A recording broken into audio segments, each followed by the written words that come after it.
Is the Wharton Business School worth the money? It's been the #1 business school according to US World Reports for over 20 years. So today, I want to see if, for myself, based on empirical data and my research, whether I agree or disagree with it being a good investment in the long term. So first things first, let's look at the curriculum. In order to graduate from Wharton School, you're going to need 37 credits, and 3 of them count as first year foundations. 22 of them come from business. There are 7 that come from the liberal arts college, and then there's 4 that are unrestricted, so you could decide where you want to, put those credits. So first thing I'm going to say is I think majority of these classes are just filler classes, to be honest.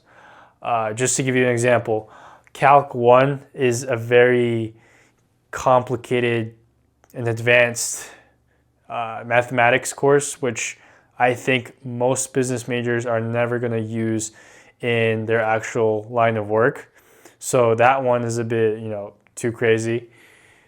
Critical writing seminar, I feel like that could be something that's more business focused. So I'm kind of looking specifically at a marketing concentration because that's the #1 school within Wharton.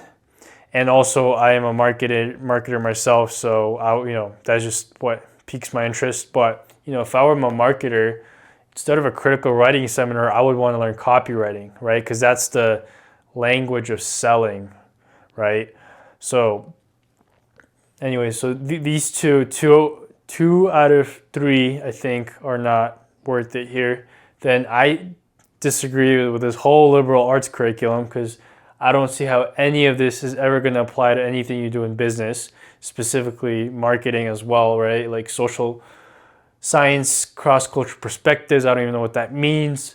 Natural science, math, engineering. I've decided I don't want to be a scientist, so I don't know why I'm taking this class. Humanities, foreign language, I don't know. These seem very irrelevant to me. There's some that I checkmarked that I think make sense and I would personally want to take if I went to the school. So econ for business, accounting and financial reporting, corporate finance, these 2 are huge. And I would never learn this stuff on my own because it's boring, but it's super important. This is literally, the backbone of all businesses, the actual numbers that go into, the profit, loss, or just the business functions. And then for the actual marketing, concentration, interest marketing, consumer behavior, data analysis for marketing decisions, and then principles of advertising and digital marketing, social media, and e-commerce. So all of these is around 8 total. So 8 out of 37 is what I would, personally want to take. All the other ones I would just take because they're a requirement. So that's realistically only 1 year of classes that I would probably enjoy. Again, I'm assuming a lot of things, but just by looking at the descriptions and doing some research, that's what I came up with. And then 9 out of 37 are actually going towards your concentration. So your program is going to look very similar regardless of whether you're concentrating marketing or supply chain or any other program. There's almost like a cookie cutter path for anyone that becomes a Wharton student, which is actually not too bad because as you'll see later, Wharton School of Business has its reputation for a really good reason. But first, let's look at the yearly cost, which is actually, pretty nauseous to look at. So tuition is $59,472 per year. And when we do the math, so how that works is you're able to take 3 to 5.5 credits per semester. So that's up to 11 credits per year. And when you do the math on that, that's around $5,406 per class. So just, if you end up coming here, keep that in the back of your head that you just paid 5 bands to sit here and absorb whatever you're learning in that class. So you better make good use of it. And then general fees just to run the university, $7,240. Housing, $11,754. Dining plan is $6,742. Books and supplies are estimated to be around $1,358. So a total of $86,566 per year. Not too bad, you know? I feel like most of us could afford this pretty easily. But if in the case that you can't, there is financial aid that is actually very generous. So over 50% of students receive aid, and then average aid package is $63,000 per year. So this knocks it down to around $20,000 to $30,000 per year. So now instead of multi six figures in debt, you're only around one six figure in debt. So, you know, not too bad. And then, so the average family with aid makes around $90,000 per year, and they're only needs based. So it doesn't matter how many, you know, how many trophies you got or how smart you are, how many spelling bees you won. They are just looking at what you're able to pay them. So whatever you could afford is what they're going to take from you.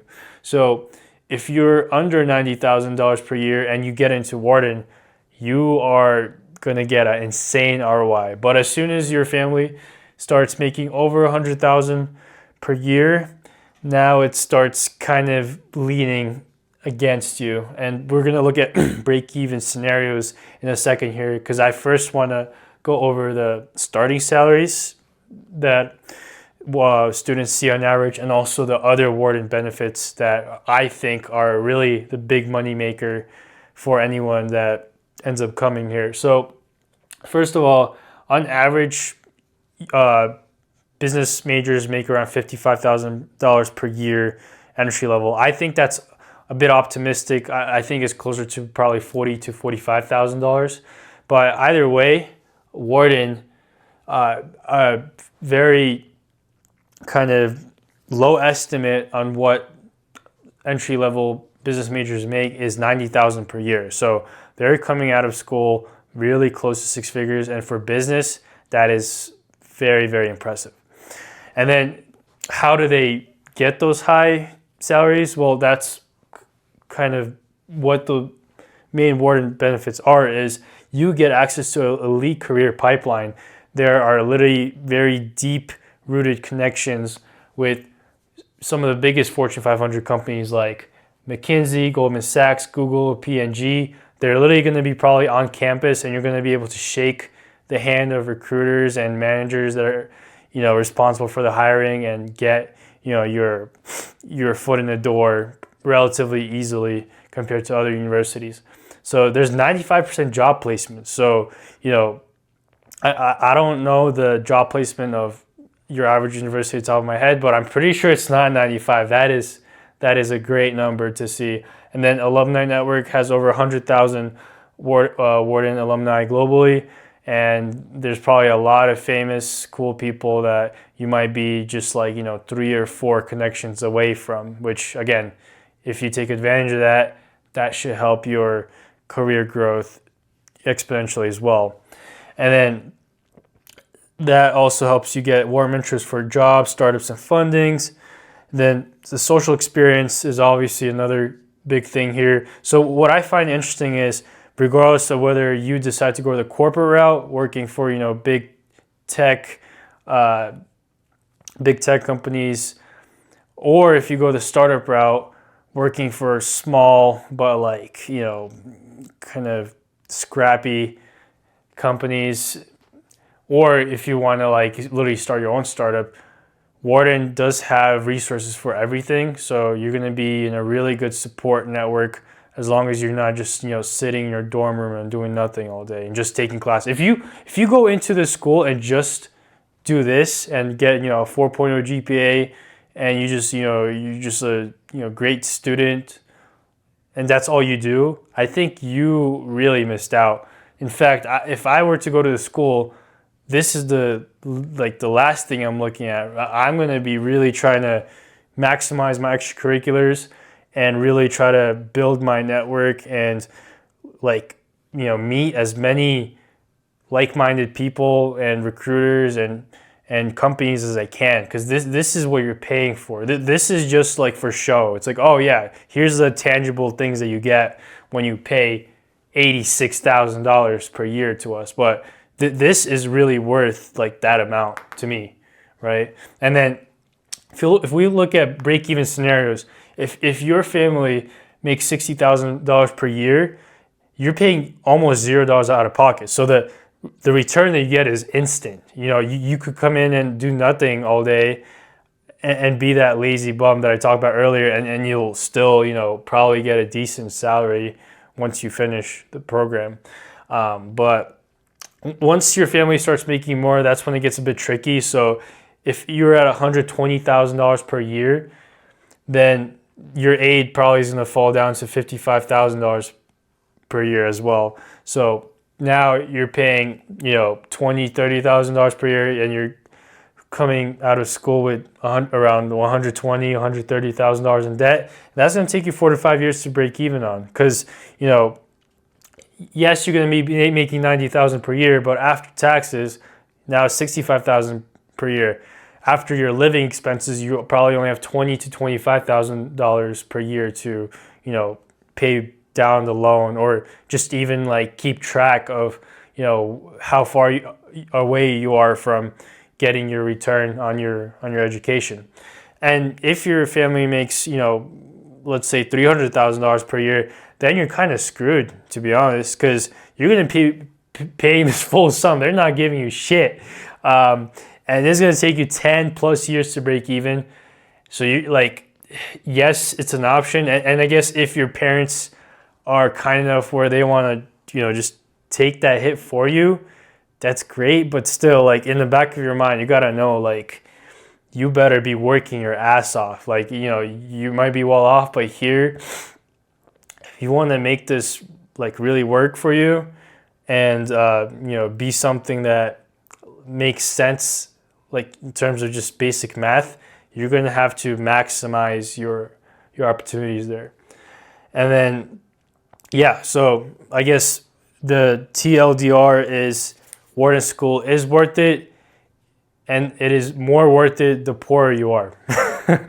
So definitely, if you have great academics and you feel like you have a good shot, definitely, go for it. And if you get it, freaking awesome. But just know that the cost is really high if you make a lot of money.